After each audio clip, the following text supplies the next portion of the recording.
हमारे शरीर की, हमारे अंतःकरण की, हमारे स्वभाव की एक एक वृत्ति भोगों में अभी तक लगी रही है। बहुत ध्यान से सुनने योग्य है। समस्त संसार के प्राणी जितने भी हैं उन सब में भोग प्रधानता है। काम से उत्पन्न हुए सबके अंदर काम चेष्टा है, चाहे वो चींटी से लेकर के ब्रह्मा तक कोई न हो। जिन्होंने ब्रह्मबोध या भगवत प्रेम प्राप्त कर लिया वही जीवन मुक्त महात्मा इस फांसी से अलग हैं, नहीं सांप के गले में फांसी पड़ी हुई है काम की। समस्त संसार प्राणी भोग सुख की कामना में लिप्त हैं।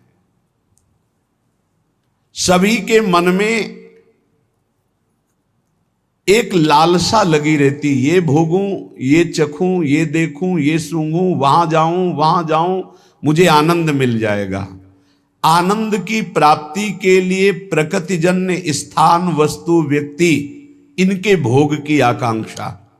बहुत ध्यान से समझिए, समस्त प्राणियों की रचना ही ऐसी है कि भोगाकर्षण इतनी जोर का है, देखना, सुनना, चखना, भोगना, स्पर्श करना, ये सब, यही पूरा चिंतन चलता रहता है रात दिन। क्या खाना है, कहां जाना है, क्या देखना है, क्या सुनना है, क्या भोगना है, क्या पाना है, क्या, बस यही चलता रहता है। मनुष्य प्रधान है समस्त योनियों में, क्योंकि बुद्धि प्रधान है, पर यह भी दिन रात इसी चिंता में जलता रहता है भोगों की लालसा पूरी करने के लिए। इतना रुपया हो गया, इतना हो जाए, इतनी व्यवस्था हो गई, इतनी व्यवस्था हो जाए, इतनी जमीन हो गई और इतनी हो जाए, अब ये कर लिया, अब ये कर लूंगा और सुखी हो जाऊंगा। पर वो जलता रहता है चिंता, शोक, भय। इस काम भोग को लेकर के बुद्धि प्रधान मनुष्य ज्यादा भ्रष्ट हो रहा है, क्योंकि ऊंचे चढ़े हुए को देखा जाता है, जो नीचे गिरा पड़ा है वो तो पड़ा ही है। अन्य योनियां तो मूढ़ता प्रधान है, पर मनुष्य योनि बुद्धि प्रधान है। इसमें विवेक जागृत करके परमात्म तत्व का साक्षात्कार करने की योग्यता है। भोगों की प्रधानता होने के कारण मनुष्य शरीर इतना महान है कि वो ब्रह्म तत्व का साक्षात्कार करने की योग्यता रखता है, पर भोगों के आकर्षण के कारण वो दुख पर दुख भोगता हुआ उसी दुख की ओर जा रहा है। दुख पर दुख भोगता हुआ वो उन्हीं दुखों की तरफ जा रहा है जहां और दुख योनया, जहां से दुख प्रकट होता है। यह भोग कामना मनुष्य में जो दिव्य शक्तियां हैं, जो दिव्य ज्ञान है, बहुत ध्यान देने योग्य बात है। मनुष्य में जो दिव्य शक्तियां हैं, दिव्य ज्ञान है, दिव्य आनंद है, उसको ये भोग वासना ढक देती है। 3 प्रकार से ढकती है। जैसे दर्पण में मल जमा हो जाता है, जैसे आग राख और धुएं से ढकी होती है, होती अंदर आग है। जैसे गर्भ से जेर ढका होता है, जेर में ऐसे ऊपर झिल्ली, फिर अंदर ऐसे घृणित पदार्थ उनके अंदर होता है।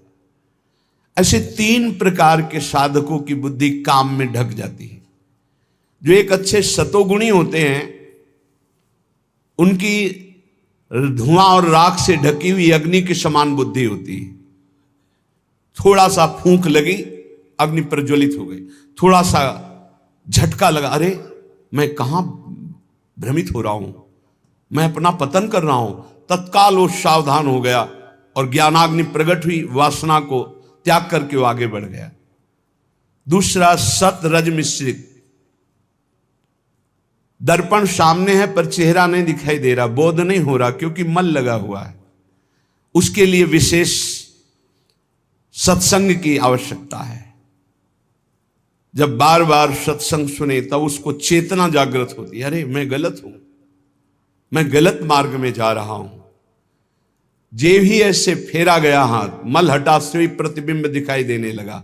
ऐसे ही जे भी उसको सत्संग के द्वारा विवेक हुआ, उसने वासना का त्याग किया, शुद्ध ज्ञान जागृत हो गया। तीसरा, जैसे वो जेर में ढका हुआ गर्भ, सत्य क्या है असत्य क्या है बिल्कुल बोध नहीं। इनके लिए बहुत काल सत्संग की जरूरत है। जब बहुकाल करी सत्संगा तबै हो सब संशय भंगा। जब बहुत काल सत्संग होता तब इनको चेतना जागृत होती है, अरे मैं गलत हूं। नहीं, काफी समय तो सत्संग करते हुए भी असत आचरण होते रहते हैं। जब सत्संग बहुत काल किया जाता है तो श्रवण मात्र से हृदय पवित्र होता है। जब हृदय पवित्र होता है तब चेतना जा रहे मैं कहां भ्रमित हो रहा हूं। वो काम भोग वासना के कारण अपने ज्ञान को ढका, अपनी शक्तियों को भूला हुआ, अपने आनंद स्वरूप को भूला हुआ, जहां अधिक दुख भोगना है उसी भोगों की तरफ बढ़ता जाता है। काम कलुषित हृदय इस विष को अमृत मानकर खाने के लिए ललचाने लगता है। ये काम तब हटाना मुश्किल बन जाता है जब पवित्र प्रेम का रूप इसे दिया जाता है। पवित्र प्रेम का नाम इस जब भयानक मलिन आचरण काम को दिया जाता है तब यह हटना मुश्किल हो जाता है। कांच और हीरा देखने में एक जैसा दिखाई देता है, पर दोनों में महान अंतर होता है। एक 10-20 रुपया का मिल जाएगा इतना, और एक करोड़ों का बिकता है हीरा, और उसकी पहचान केवल जौहरी जानता है। पहचान होती एक घन का प्रहार करो कांच चकनाचूर हो जाएगा, और हीरा ज्यों का त्यों चमकता हुआ वैसे ही रहेगा। ऐसे ही काम और प्रेम में अंतर है। काम सुसुख वांछा, जहां प्रतिकूलता है तो चूर चूर हो जाएगा वो, और प्रेम प्रतिकूलता में निखार आता है। कोई असली प्रेमी ही पहचानता है कि प्रेम किसे कहते हैं और काम किसे कहते हैं। बिरले ही कोई होते हैं जो प्रेम को जानते नहीं तो काम को ही प्रेम मान लेते हैं। प्रेम शून्य काम भाव को प्रेम मानकर जब स्वीकार कर लिया जाता है तब इसको दूर करना बहुत कठिन होता है, क्योंकि दोष को दोष मान लिया जाए तो निकल जाएगा, गुण मान लिया जाए तो बहुत कठिन होता है निकल पाना। काम अंधा होता है, प्रेम निर्मल तेजोमय भास्कर के समान होता है। जैसे अंधा मनुष्य कम से कम अपने को तो जानता है, लेकिन कामांध पुरुष तो अपने को भी नहीं जानता कि मैं क्या करने जा रहा हूं, क्या कर रहा हूं, क्यों कर रहा हूं, इसका परिणाम क्या होगा, वो इसे नहीं जान पाता। कोआ मदांधो, अंधों में अंधा बड़ा कौन है? बोले मदना तुरोवा, जिसे काम व्याप्त कर लिया, अधीन कर लिया, सबसे बड़ा अंधा है, उसको कुछ नहीं दिखाई देता। कामांध मनुष्य अपने हित को भी नहीं जानता, इसलिए अंधों में बड़ा अंधा कामांध है। काम उदय होने पर विद्वान की विद्वता, त्यागी का त्याग, तपस्वी की तपस्या, साधु की साधुता, वैरागी का वैराग्य क्षण मात्र में नष्ट हो जाता है, क्षण मात्र में नष्ट हो जाता है। कामांध मनुष्य अपना तो कल्याण कर ही नहीं सकता, बल्कि उल्टा अपना सर्वनाश कर लेता है। काम की दृष्टि अधा होती है, अधो अंगों में होती है, जनेंद्री में, जनेंद्री की तृप्ति में या और इंद्रियों की तृप्ति में। प्रेम का लक्ष्य ऊर्ध्वतम होता है, दिव्य होता है, चैतन्य घन होता है, और वो सिर्फ श्री कृष्ण से होता है, हरि से होता है, प्रभु से होता है। काम आत्मबंधन, प्रेम जीवन मुक्तता। प्रेम से दिव्य भगवदानंद का दुर्लभ आस्वादन मिलता है। काम प्रतिपल हृदय को जलाता रहता है, शरीर की शक्ति को क्षीण करता रहता है, किसी भी काम में मन न लगना, कोई भी कार्य सुचारू पूर्वक ना होना, ये बहुत दुर्गति कर देता है। कामेर तात्पर्य निज संभोग केवल, कृष्ण सुख तात्पर्य प्रेम तो प्रबल। लोक धर्म वेद धर्म देह धर्म कर्म, लज्जा धैर्य देह सुख आत्म सुख मर्म। सर्व त्याग करिए करे कृष्णेर भजन, कृष्ण सुख हेतु करे प्रेमेर सेवन। अतएव कामे प्रेमे बहुत अंतर, कामंदतम प्रेम निर्मल भास्कर।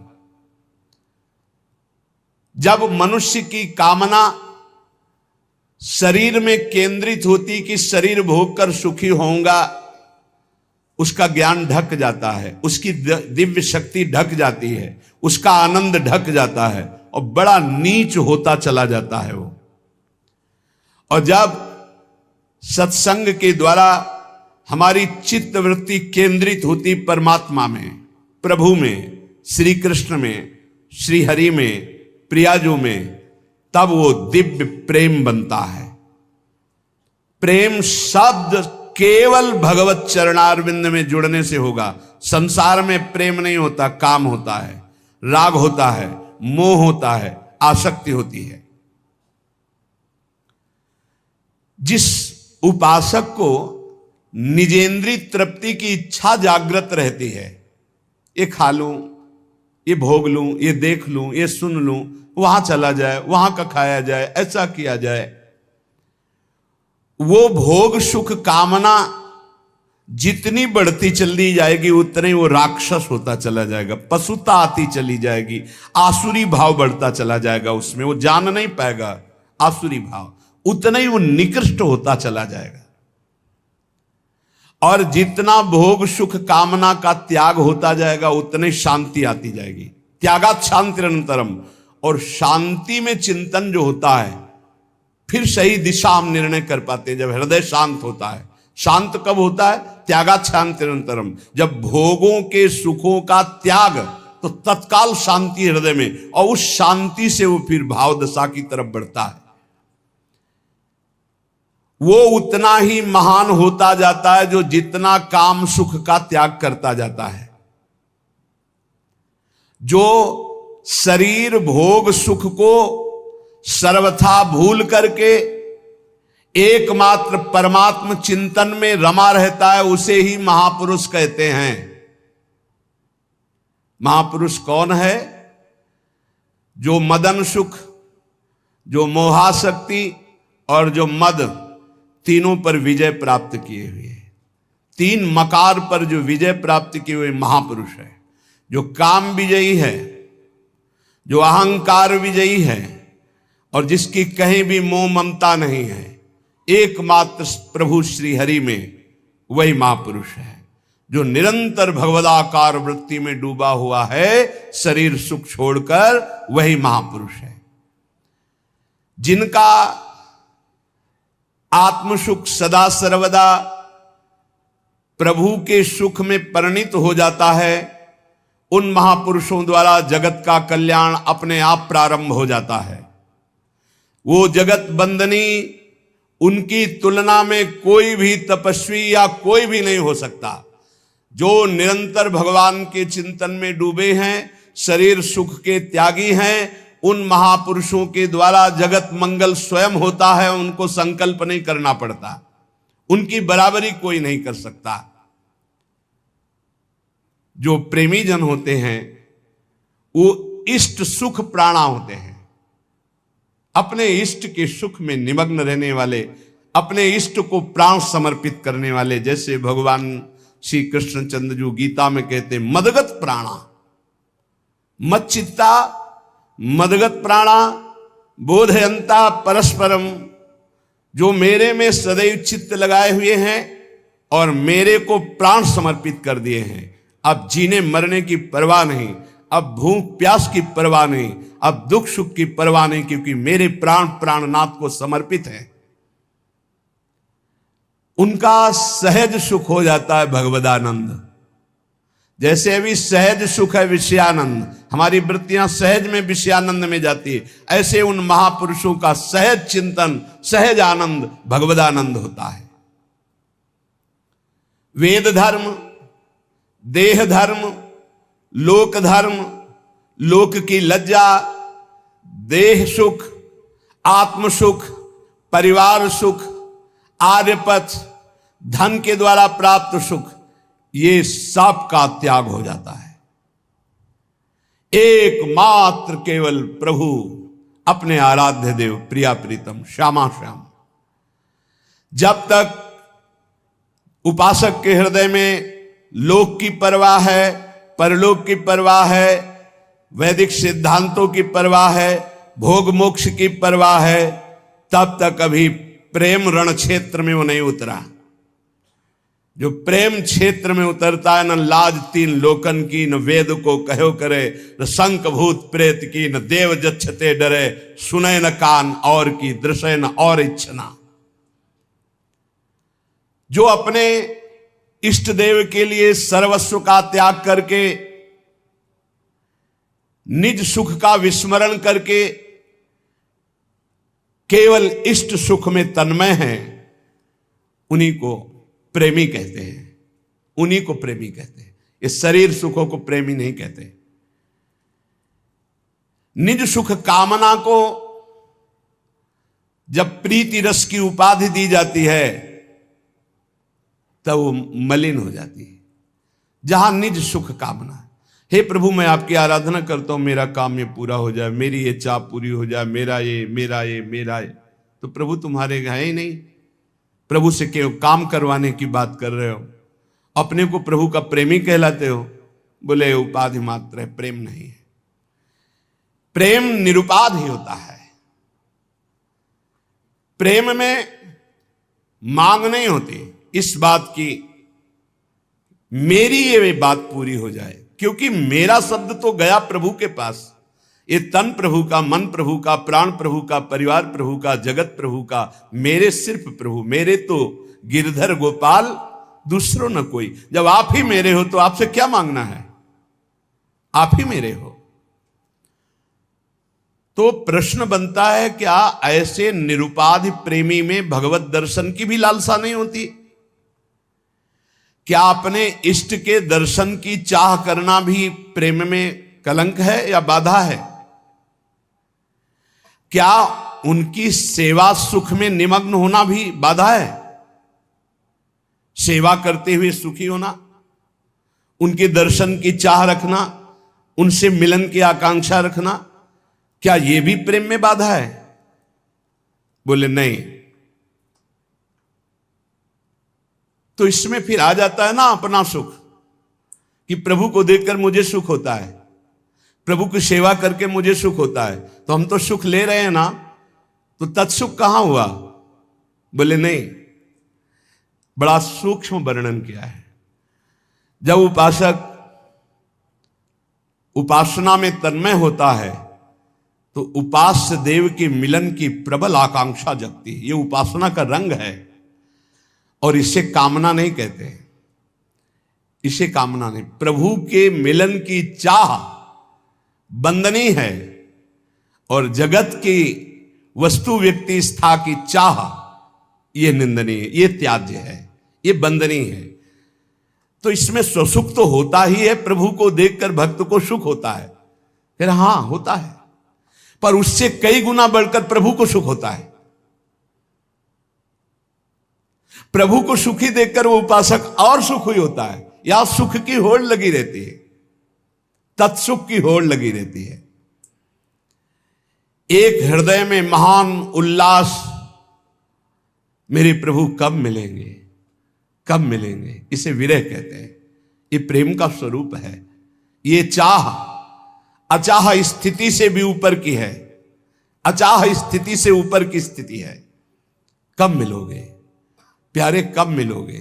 मिले हुए भी बार बार मिलन में एक नवीन मिलन, एक नवीन मिलन की चाह।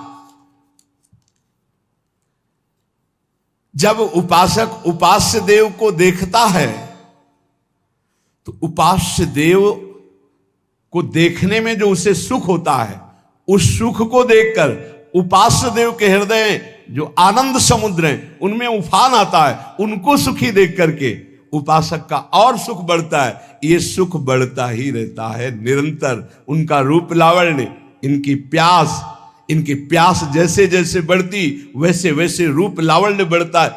ये कामना नहीं है, ये निष्कामता का फल है प्रेम। ये समुज्वल सुमधुर आनंद ज्योति प्रसरित उपासक जब अपने आराध्य देव को देखकर आनंदित होता है तो ये देखकर आराध्य देव और आनंदित होते हैं। आराध्य देव को आनंदित देखकर उपासक और आनंदित होता है। आनंद की वृद्धि अनंत काल तक चलती रहती है। प्रभु सुखत्वे प्रेमी सुखत्वम तत्सुखत्वेन पुनः प्रभु सुखत्वम, ये होड़ चलती रहती है। भगवान श्री कृष्ण चंद्रजू कह रहे कि जैसे हमारी प्रेमी गोपीजन हैं, उनका वस्त्राभूषण धारण करना, श्रृंगार करना, खाना पीना, शरीर सजाना, ये सब केवल मेरे लिए है। ऐसे प्रेमी का खाना पीना, शरीर सजाना, जीवन धारण करना, ये केवल अपने प्रीतम प्रभु के लिए है। निजांगमपि या गोप्यो ममेति समुपासते।